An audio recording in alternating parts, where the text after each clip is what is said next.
À tous, on se retrouve pour un nouveau Mercato Parfait et cette fois on va s'attaquer à une grande équipe de Ligue 1 qui n'est autre que l'Olympique de Marseille. On sait donc que l'Olympique de Marseille aura une enveloppe de 60 millions d'euros pour le prochain Mercato 2023-2024. Ensuite on va donc désigner l'entraîneur. Je garde Tudor bien sûr parce que Tudor fait quand même une excellente saison avec l'Olympique de Marseille. Il est en train de jouer le podium pour l'instant donc c'est franchement une très bonne saison pour Marseille, donc je garde Igor Tudor en tant qu'entraîneur. Même si on sait que la Juventus aimerait bien l'attraper à l'OM, mais normalement je pense que Tudor devrait rester coach de Marseille. Ensuite, président, on va donc garder Pablo Longoria, qui depuis son arrivée a changé complètement l'équipe de Marseille. Il les fait carrément jouer l'Europe maintenant, c'est-à-dire qu'ils jouent les 3 premières positions de Ligue 1 alors qu'avant ils étaient très loin de ça. Commençons donc notre effectif avec les gardiens. Alors, à Marseille, nous avons 3 gardiens sous contrat, Lopez, Ruben Blanco qui est prêté par le Celta de Vigo et Nga Paunduet Nbu, je crois que c'est ça, le jeune, je ne sais pas vraiment bien dire son nom de famille. Bref, donc à ce poste de gardien, on va donc garder Paul Lopez titulaire. Blanco, deuxième gardien que j'achète pour 4 millions d'euros parce que il n'est que prêté par Celta de Vigo, donc je l'achète pour 4 millions d'euros. Et puis le jeune en troisième gardien. Ensuite, nous allons nous attaquer à un grand chantier de cette équipe, la défense centrale. Sous contrat au club, nous avons donc Mbemba, Balerdi, Gigot, Bailly, Touré qui revient de près de Auxerre et Kolasinac. Donc, en tant que titulaire, je vais mettre Mbemba, Eric Bailly et le troisième, je ne le dis pas encore, ça va être une recrue. Cette recrue, c'est Ndika que je recrute librement parce qu'il sera libre au prochain mercato. Et puis ensuite, remplaçant, on aura Samuel Gigot, Touré et Kolasinac, puisque je les garde. Et Balerdi, par contre, je le vends pour 10 millions d'euros, parce qu'il ne fait pas une très bonne saison, il prend beaucoup de rouge, et puis les supporters marseillais l'aiment pas trop. Donc, pour moi, de garder ces 6 défenseurs centrales, ça m'a l'air une très bonne idée. Ensuite, nous allons nous attaquer au poste de piston gauche. Donc, au poste de piston gauche, sous contrat au club, on a Nuno Tavares et Jordan Amavi qui reviendra de près de Retafe. Donc, facilement, Amavi, on le vend pour 2 millions d'euros. Ça, c'est sûr à 100%, vu que son niveau en ce moment, il n'a pas sa place à l'Olympique de Marseille. Et Nuno Tavares, qui n'était que prêté par Arsenal, j'aurais bien souhaité lever son option d'achat, mais je pense que le club ne le fera pas, je pense qu'Arsenal va demander une somme tellement énorme que l'Olympique de Marseille ne va pas pouvoir lever son option d'achat. Ainsi, je le laisse repartir à Arsenal.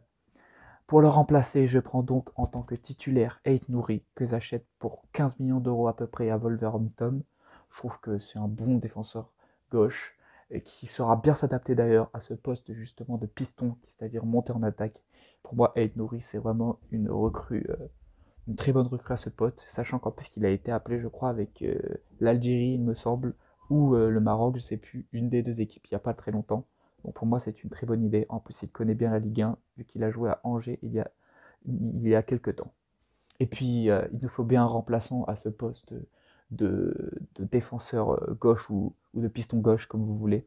Et moi, je vais donc chercher Merlin, Quentin Merlin à Nantes. Je pense qu'on peut l'acheter pour 7 millions d'euros. Ça me paraît assez correct. Ensuite, nous allons nous attaquer au poste de défenseur droit ou de piston droit. Donc là, qui sont au club, on a Jonathan Klaus, Caboret qui nous est prêté par Manchester City, et Paul Lirola qui va revenir de près d'un club espagnol, je ne sais plus exactement lequel, je crois que c'est Almeria, je crois. Donc qu'est-ce que je fais à ce poste? Donc déjà, Jonathan Klaus sera titulaire, ça me paraît logique. Caboret, je le laisse repartir en prêt, je le laisse rentrer dans son club à Manchester City, parce qu'il n'est pas spécialement bon, il joue pas beaucoup. Donc je pense que le mieux pour lui, ce serait de rentrer à City et de retrouver un autre club en prêt, autre que Marseille. Et puis Lirola, je le vends pour 2 millions d'euros, il n'a vraiment plus sa place à l'Olympique de Marseille. Donc il nous faudra donc un remplaçant en tant que latéral droit, bien sûr. Je vais donc recruter Karsdorp, qui est le latéral droit de l'AS Roma, il me semble bien. Je l'achète pour à peu près 8 millions d'euros. Je pense que ça serait une bonne recrue à ce poste. Ensuite, nous allons nous attaquer à un poste assez complexe qui est autre que milieu. Le Marseille joue donc avec deux milieux, nous savons, donc ça va être assez compliqué de trouver, de trouver les deux joueurs qui joueront à ce poste. Donc sous contrat au club, nous avons Guendouzi, Rongier, Verretou, Unai, Elmaz, Strootman qui reviendra de son prêt et Pape Gueye aussi qui reviendra de son prêt. Donc sur ce poste, qu'est-ce que je vais faire? Je vais vendre Guendouzi pour 25 millions d'euros. Alors moi, je ne souhaiterais pas le vendre. Je pense que tous les Marseillais ne souhaitent pas vendre Guendouzi. Mais malheureusement, je pense qu'il partira cet été. Donc, pour le remplacer en tant que titulaire, je recrute Denis Zakaria de Chelsea. Je pense qu'on pourrait l'acheter entre 15 voire 18 millions d'euros. Et donc pour l'accompagner, je mets Verretou, parce qu'il fait une très bonne saison. Et voilà. Et ensuite, en remplaçant, on aura donc Rongier et Unai. Je prête le jeune Elmaz, bien sûr, à un club, j'espère un club de Ligue 1 ou de Ligue 2. Je résilie le contrat de Strootman parce que c'est plus possible de l'avoir dans le club. Et Pape Gueye, j'essaie de le vendre pour à peu près 8 millions d'euros. Maintenant, nous allons nous attaquer encore à un poste très important à l'OM, c'est milieu offensif. Milieu offensif, c'est-à-dire les ailiers un peu.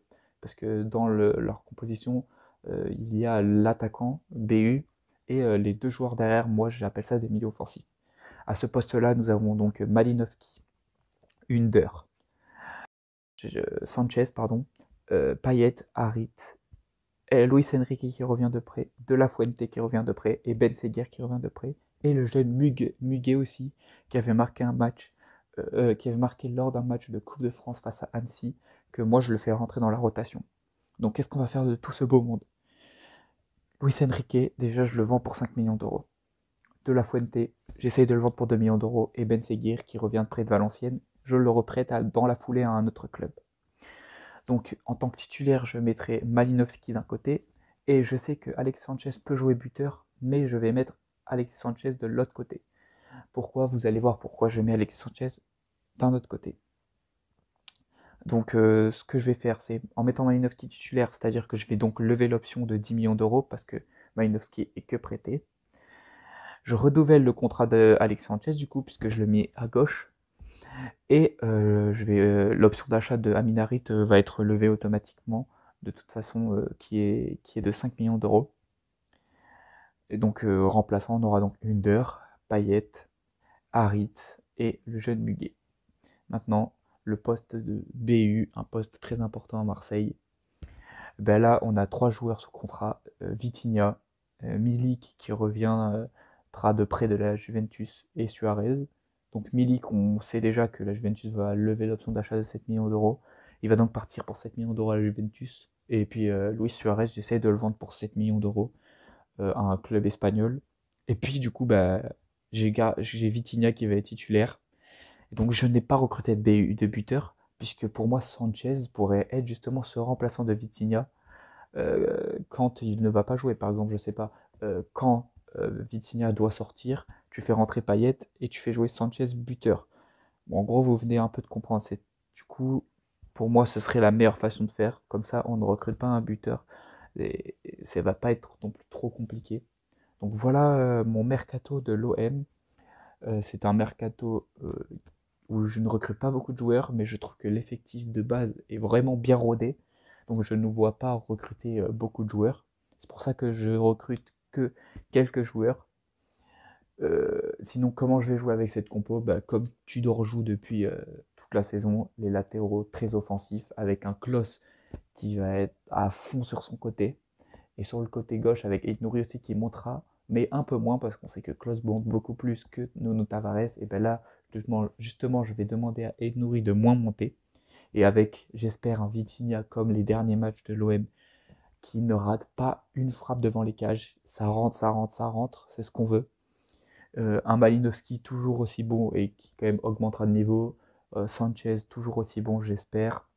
Un milieu de terrain solide avec Zakaria qui va empêcher toutes les contre-offensives des autres équipes, accompagné de Verretou.